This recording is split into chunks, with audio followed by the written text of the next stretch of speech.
Proverbs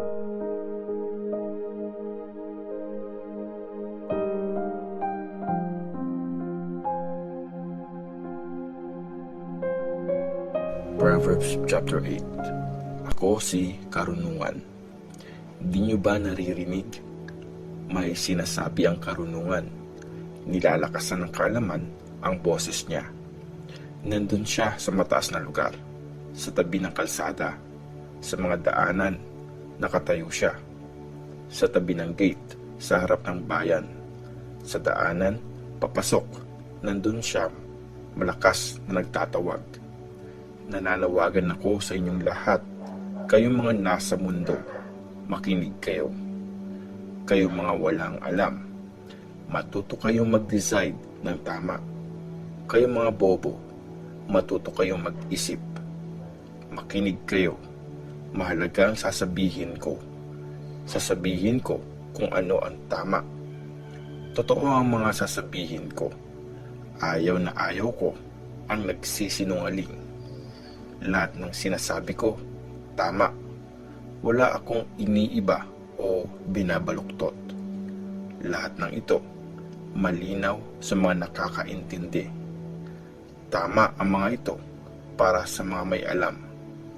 Piliin nyo ang teachings ko kesa sa silver. Mas mabuti ang maraming alam kesa magkaroon ng purong ginto. Mas mahalaga pa ang karunungan sa mga alahas. Lahat ng gusto mo, hindi mako-compare sa karunungan. Ako si karunungan, marunong akong mag-isip, matalino ako, at tamang mag-decide. Ang may takot kay Lord, ayaw sa masama. Ayoko sa taong mayabang at sobrang bilib sa sarili. Sa masama ang ugali at nagsisinungaling. Magaling ako mag-advise at marunong sa buhay. Matalino ako at malakas. Dahil sa akin, marunong mamuno ang mga hari at patas ang nagagawang batas ng mga leaders.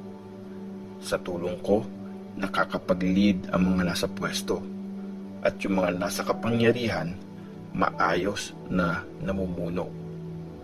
Mahal ko yung mga nagmamahal sa akin at makikita ako ng mga matyagang naghahanap sa akin. Mayaman ako at may karangalan. May kayamanang magtatagal at masaganang buhay. Mas mahalaga pa sa gold ang makukuha sa akin kahit yung pinakapurong gold. Mas okay pa sa purong silver ang kaya kong ibigay. Namumuhay ako ng tama. Ginagawa ko kung anong patas. Pinapayaman ko yung mga nagmamahal sa akin. Pinupuno ko ng mamahaling bagay ang mga bahay nila. Ako ang unang-unang create ni Lord. Ginawa niya ako noon, bago pa ang kahit ano. Noon pa man, binuo na niya ako. Sa simula pa lang, bago nalikha ang mundo. Nandun na ako bago pa magkadagat. Wala pang mga bukal na sagana sa tubig. Bago pa ginawa yung mga bundok. Bago pa yung mga hills, nandun na ako. Hindi pa na-create ang lupa at mga bukid nito. Wala pa kahit isang dakot ng lupa sa mundo. Nung nilagay ng Diyos ang kalangitan, nandun na ako. Nung ginuhit niya kung saan magmimit ang langit at ang dagat. Nung nilagay niya ang mga ulap sa langit. Nung binuksan niya ang mga bukal sa ilalim ng dagat. Nung sinabi niya kung hanggang saan lang ang dagat at inutos sa tubig na huwag lalampas doon. Nandun ako nung nilagay niya ang pundasyon ng mundo. Nasa tabi niya ako, parang magaling na architect. Araw-araw ko siyang napapasaya. Lagi rin akong masaya kasama siya. Masaya ako sa mundong ginawa niya at natutuwa ako sa lahat ng mga tao. So ngayon, mga anak, pakinggan niyo ako. Gawin niyo ang sinasabi ko at sasaya kayo. Makinig sa tinuturo. Maging matalino. Huwag niyong baliwalain ang mga ito. Masaya ang taong nakikinig sa akin. Yung araw-araw nag-aabang sa may gate ng bahay ko. Naghihintay sa may pintuan. Pag nahanap niyo ako, nahanap niyo na rin ang buhay at matutuwa si Lord sa inyo. Pero yung hindi makakahanap sa akin, mismong sarili ang sinasaktan. Lahat ng ayaw sa akin, gusto ang kamatayan. Proverbs chapter 9. Ang marunong at ang walang alam. Nagtayo ng bahay niya ang karunungan. Nilagyan niya yon ng 7 poste. Nagkatay siya ng mga alaga niyang hayop. Pinrepare niya ang wine at naghain na sa mesa. Inutusan niya ang mga servants niya na mag-invite doon sa matataas na lugar sa bayan at sabihin, "Kayong mga walang alam, pumunta kayo dito." At sa mga kulang sa karunungan, sabi niya, "Tara, kumain kayo ng pagkaing hinanda ko. Uminom kayo ng wine na pinrepare ko. Kung gusto niyo mabuhay, iwan niyo na ang kabubuhan niyo. Lumakad kayo sa daan ng matalino." Pag kinurik mo ang mayabang, iinsultuhin ka lang. Pag pinagsabihan mo ang masama, ikaw pa ang masasaktan.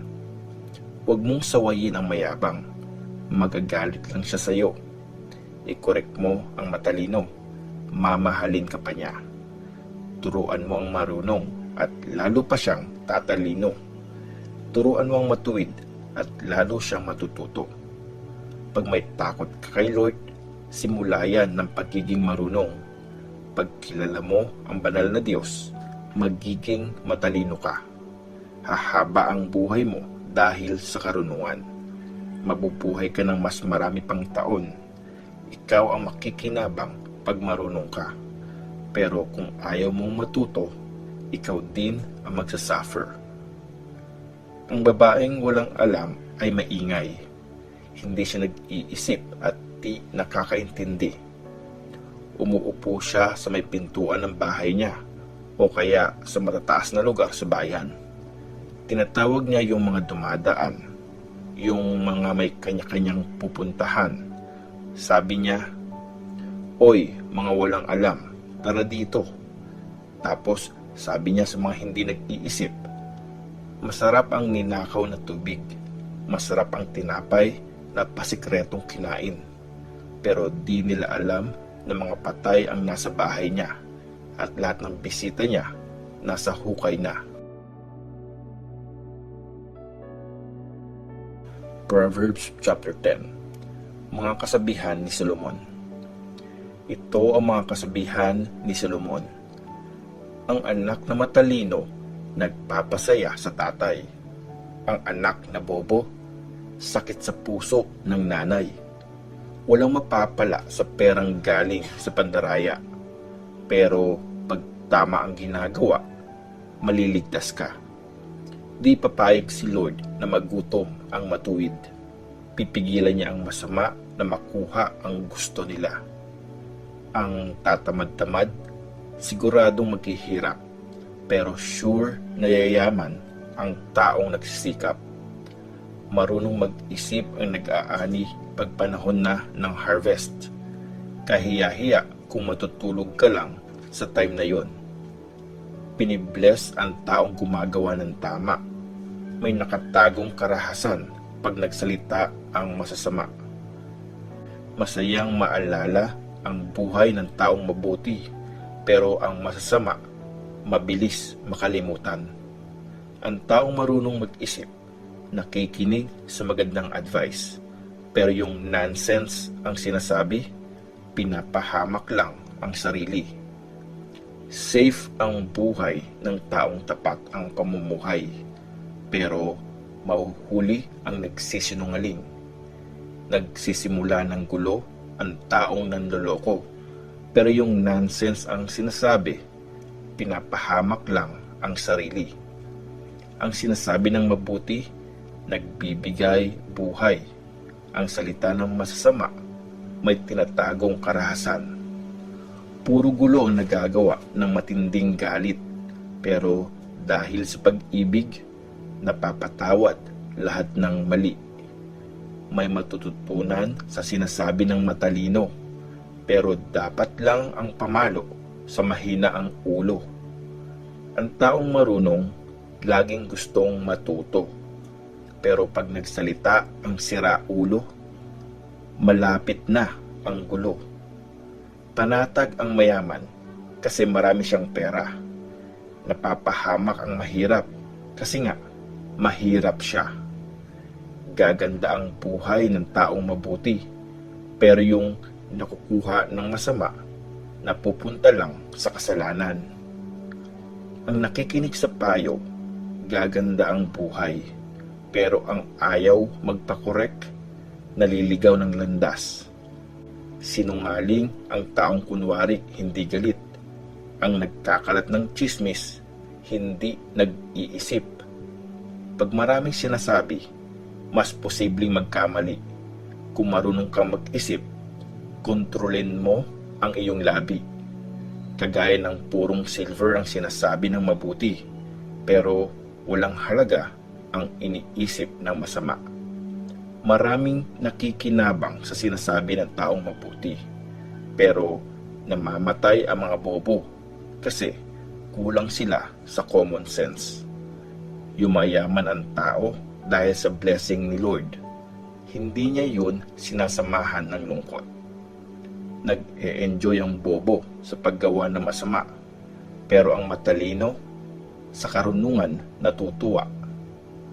Mangyayari sa masama ang kinakatakutan niya, pero ibibigay sa mabuti kung anong gusto niya. Pag bumabagyo, tinatangay ang masasama, pero ang mabubuti never matitinag.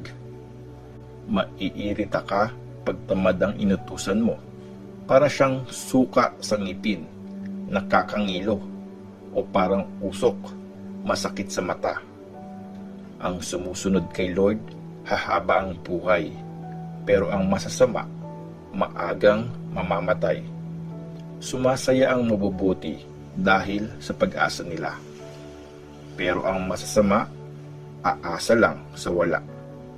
Yung pamumuhay na ayon kay Lord ang magliligtas sa taong matuwid, pero yun ang wawasak sa gumagawa ng masama.